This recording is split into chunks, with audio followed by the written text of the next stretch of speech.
Hi, Country Changers. Welcome to another feature month. This month we are looking at the area of Murrumbidgee Council in the Riverina, and I'm joined by Alison Haynes and Lynne Stuckings. Hi, ladies. How are you? Hi. So, ladies, you are very heavily involved in the community and business and the wonderful people of the area. Can you each tell me a little bit about what you do and how you're involved in the community? Well, I'm currently involved in the AFL Netball Club, which is a great community group because it ranges from Oz kickers right up to first graders or seniors in for both women and men. And I also work with the Australia Day committee to put that event on. Lynne? Yeah, I'm a small business owner in the town of Coleambally here. I have been on a number of boards and things over the years, currently on the Community Bank board and the Chamber of Commerce chair at the moment. So one thing I hear a lot, people think that moving to a country area is going to be very relaxing and, you know, potentially boring. But what I always hear from people is that they've never been busier in their life because they generally get involved with all of these amazing other organizations and community groups. So sounds like you're testament to that exact situation. So yes, for sure. Yes, it's hard to find a night at home sometimes. But in saying that, when you join into a group, you get so much out of it for yourself, and you can see what you're achieving for the rest of the community. So it's very rewarding, isn't it? It is. Yeah, exactly. Yes. So tell me a little bit about obviously you're in Coleambally, and what I might even do is share my screen so people can see a map of the Murrumbidgee area. So we'll bring up a couple of the key points. So we've got obviously Melbourne, Canberra, Sydney, and just south of the MIA area. Well, I think technically Murrumbidgee is still part of the MIA. You've got in the Shire, in this council area, you've got Coleambally, where you are, and a number of others, I guess, villages and towns that people live in and work in, and Coleambally is sort of just in that north central point. Tell me, what is it about Coleambally in particular that you ladies love? Well, I love the community. They're so welcoming and friendly, and it's a nice small community. You feel very safe, and yeah, it's just nice that you're in a region where there's fresh air and there's so much space around you. But the community is the main reason why I like it. I agree with that. Yes. We're a safe place. We call ourselves the hub of the universe, though, because we're equidistant from Griffith, Leeton, Narrandera and Gibraltar in the south, and we're also pretty much equidistant between Sydney, Melbourne, Canberra and Adelaide as well. So quite central. We consider ourselves that as an important part of our location. So if people want to go down for a weekend of shopping or the footy in Melbourne, how long are they going to be in the car for? It's 4.5 hours to Melbourne. So yeah, it's an easy trip. And I do that quite a bit because I've got family and my daughter lives down there, and I've got other relatives there. So we often go Friday night, and then we can Friday, Saturday, come back Sunday afternoon and back ready for work on Monday. And the thing is, when you drive those distances, you know that there's not going to be massive traffic jams that will hold you up usually, unless you get them in the other end. But, you know, you can bank on the travel time versus when you're in those, used to take me an hour to travel 7 kilometers into work. It drove me mental. It was literally quicker to run. So yes, it's a lot less frustrating to get to work when you don't have the traffic. Oh gosh, yes. And in terms of running a business, what I also hear a lot is that when people open up businesses in regional areas that have a really strong supportive community, it changes the way they do business, but also how successful they are. What's your experience on that front? And tell me a little bit about your business. Yeah, we've set up quite a number of years ago, and the community support has been fantastic over the years. We started off making school uniforms, and we still do that today. We don't make them, we just sell them. So quite often we meet the newcomers to town. We're the first port of call. So we make ourselves known to that and let them know that there's lots of organisations they can join, or we try and make them feel welcome. We have a welcoming ambassador that the council actually shouts them a free coffee once they move to town, and that way they get some information as well. We're quite proactive in pulling these people on board with us. So yeah. Yeah, we had a good barbecue earlier this year where we welcomed a welcome barbecue, new people, and we had all different organisations there so they could see what was available. You know, it was a really nice way to get to meet new people. Yeah, in a casual atmosphere. Yeah, nice relaxing night out, evening. And in our little town. Yeah. I think you were being a little bit humble when you said you've been going for a few years, because you've been going for 35 years, I believe. 39 years. We took over on Monday. So yes. Monday. Yeah. Yes, a few decades. And look, what you were saying about the community coming together and being welcoming of new people, I think that's really important, because when you move to a new place, it can be very daunting, and making a connection with that community is so important. So it sounds like Coleambally is a very inviting, welcoming community. For sure. And we have such a range of things. You know, there's like a gardening group, there's a book club, there's every sport you could think of, like golf, tennis, squash, football, rugby. And beautiful facilities to and a really lovely new gym where we have an instructor that works there, and we both go to her and she's really good. But a huge gym facility for the size of our town, and we're very lucky.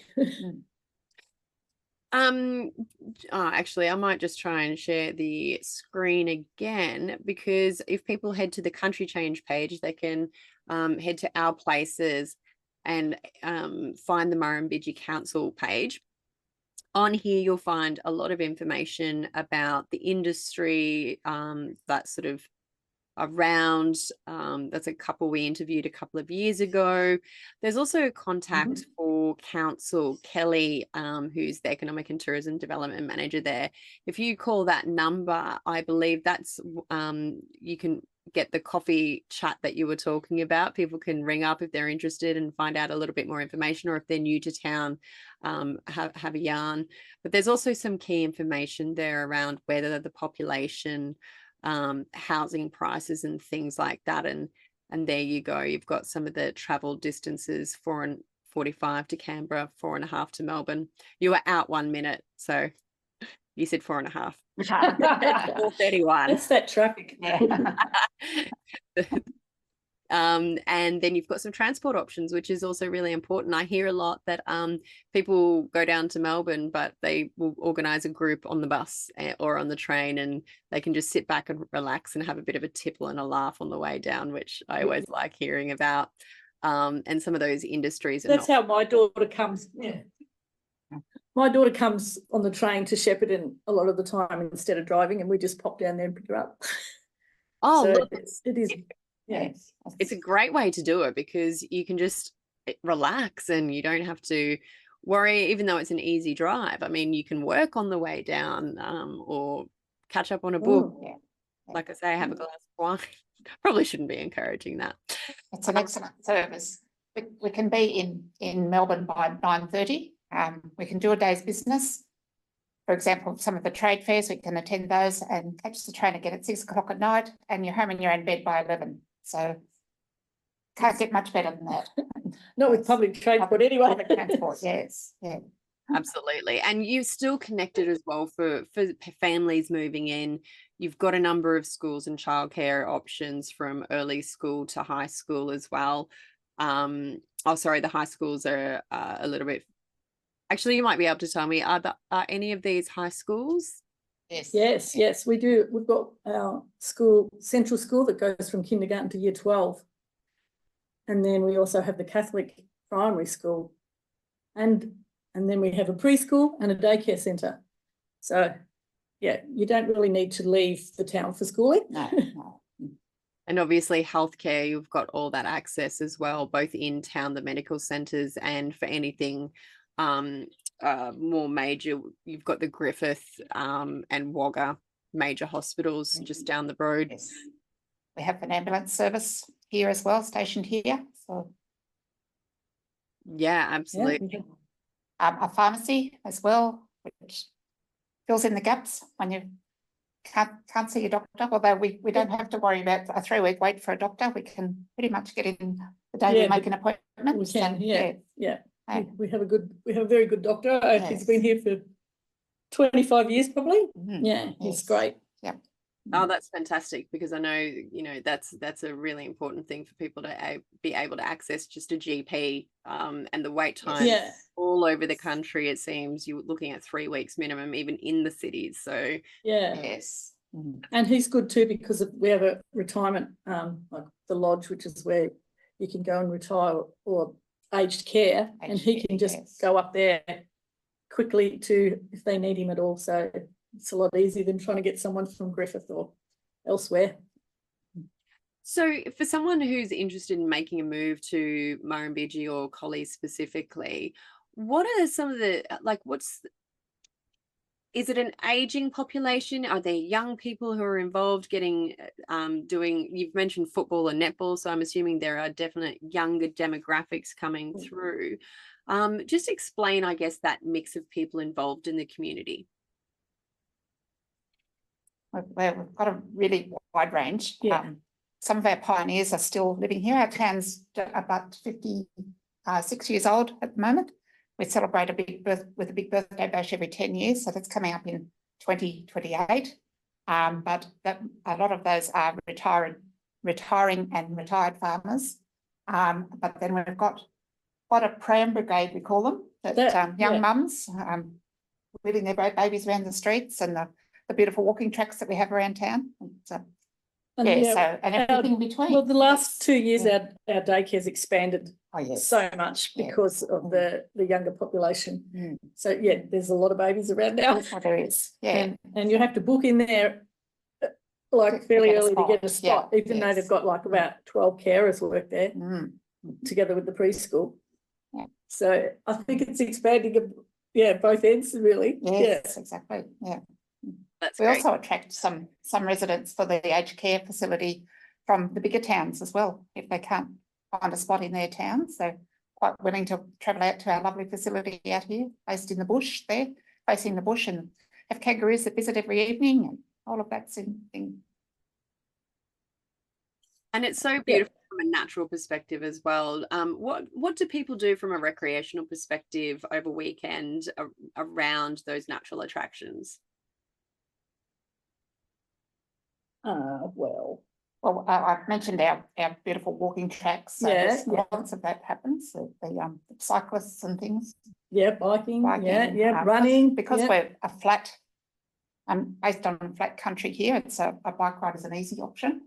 You can. We have, over the years, we've had fun runs, colour runs, that sort of thing, because we've got a nice reserve area we can run through the pine forest area as well. So there's good. It's definitely good walking. And then spend the football matches and things that are always on the weekends. So sport. That's very. We do have people come through that are interested in bird watchers as well. Absolutely. So for someone who might be interested in moving to Coleambally, what would your words of advice be? Mine would be to get into the community, because you're going to get so much out of it. Just, if you're shy, just go, just approach someone and they will help you no end, and you'll benefit more by getting into the community, and rather than being nervous and try, not interacting with people, I suppose. Go and visit Lynne in the shop. She'll tell you everything. Absolutely. So do you want to tell people what your shop is and where you're situated? Yeah, my shop's called Stitch in Time, based on patchwork fabric and other fabric, but also doing school uniforms and wool and the range of giftware that we do. So we cover lots of bases, being a small business in a small town, but it's been quite successful over the years. No. Yeah, I think new people should not be afraid to ask any questions that, like, we're very helpful. Yeah. Just anyone in the street will set you on the right path. I can pretty much guarantee that. Pull up someone in the street, they want to chat. So and you'll only need to go into the coffee shop twice before they know your order, and next time you come in they'll say, right, so you want your normal coffee? Oh, and look, you make friends there. I think I'm still friends with the former pub owner who, you know, I was in there for work, staying in town, and met Daniel, had a beer, stayed in touch. You know, we've met each other once, but we stay in touch literally every few months, and that's what it's like. You know, that's the relationship of business in your town. Everybody sort of remembers everybody and makes a real genuine effort to connect and stay in touch, even if you don't live in town, which is really lovely. And Daniel and his partner just had a baby, and it's all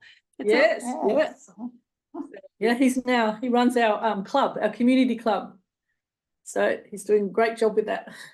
Yeah, I think he actually did mention that to me last time we caught up via Facebook. But you know, that's the beautiful of technology these days. But I think that's testament to the kind of community that is in Collie. So it's really beautiful. So thank you so much for sharing your experience. Was there anything else that you'd want to share with people about living, working in Collie or the Murrumbidgee Council area? I'd say that you're not going to be on your own. We've attracted lots of lovely young families in recent months. You're not going to be the first person who does this, so it's been tried and tested. Lots of them stay for many years. Like me, like Alison, that came for work. I came from Tasmania. I'm still here. And the young people that come that are posted here, for example, a paramedic and his partner, just absolutely love it here. And they both joined in lots of community organisations as well. So I think for a very small town we have got a lot going for it with our facilities and our organisations and our people.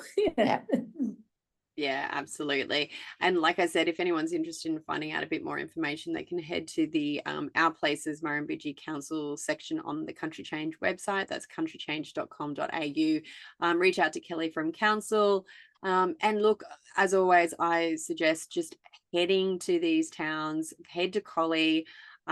Check out what events. I know September's a really big month for various events over the Murrumbidgee Council area. So check out Country Change, check out Council webpage and visit. It's a beautiful time of year. You know, driving through the canola that's going on at the moment, you'll have a beautiful, lots of picturesque little spots to stop, but stay off the canola. I always have to say that. Stay on the road. When you're taking those beautiful yellow shots, but and pop into Stitch in Time and go to these country events and meet the community, because that's what's going to convince you to stay at the end of the day. Yeah, exactly. Exactly. Yeah. Thank you so much for your time, ladies. I really appreciate it.